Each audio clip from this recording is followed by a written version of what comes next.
कोटड़ी में सुजाग फोरम के तावन से जामशोरो ज़िले के थाननि ते लाकअप अंदर कैदियुनि लाइ लाइब्रेरीज़ क़ाइम कई हुयूं। लाइब्रेरी जो इफ्तिताह एसएसपी जामशोरो जावेद अहमद बलोच रिबन काटे कयो। इन मौके ते एसएसपी सां गॾु डीएसपी कोटड़ी गुलाम शबीर सरकी, जामशोरो सुजाग फोरम जो चेयरमैन इकबाल अहमद कोरी जो मौजूद हुआ। इन मौके ते एसएसपी जामशोरो जावेद अहमद बलोच मीडिया सां ॻाल्हाईंदे चयो त मामूली नोए जे ॾोहनि में मुलविस माण्हुनि खे पुलिस हिरासत दौरान शूर जी आगाही ऐं मस्बत रवैये खे उजागर करण लाइ नंढे पैमाने ते लाइब्रेरी जो क़याम सुठो अमल आहे। असांजो मक़सदु ॾोहनि खे ख़तमु करणु आहे, न कि ॾोह करण वारनि खे, बल्कि उन्हनि खे मुआशिरे में नई सोच ऐं किरदार सां जीअण जो हिकु बहितरीनु ज़रियो फ़राहम करणु आहे। डिस्कशन जे अंदर ही असांजे दिमाग़ में इहा ॻाल्हि आई त बाबा हिते हिकिड़ी लाइब्रेरी खोलजनि, जेके कैदी जेके बि असां वटि अचनि था उहो पंहिंजी इस्लाह करे सघनि।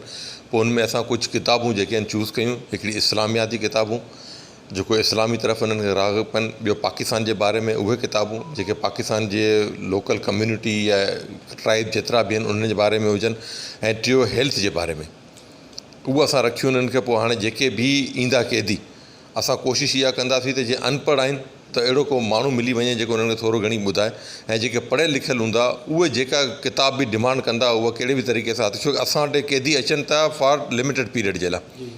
पोइ उन में असीं घणी करे कोशिशि कंदासीं त पंहिंजी इस्लाह करे सघनि, किताबनि जे ज़रिए या को स्पीच जे ज़रिए इस्लाह करे सघनि। असांजो मेन मक़सदु इहो त उहे पंहिंजी इस्लाह कनि ऐं क्राइम खां बाज़ रहनि। हुन चयो त असां सुजाग फोरम जे दोस्तनि खे सलाम था पेश कयूं जिन थाननि अंदरि लाकअपनि में कैदियुनि खे किताब पढ़ण लाइ लाइब्रेरियूं क़ाइमु कयूं आहिनि।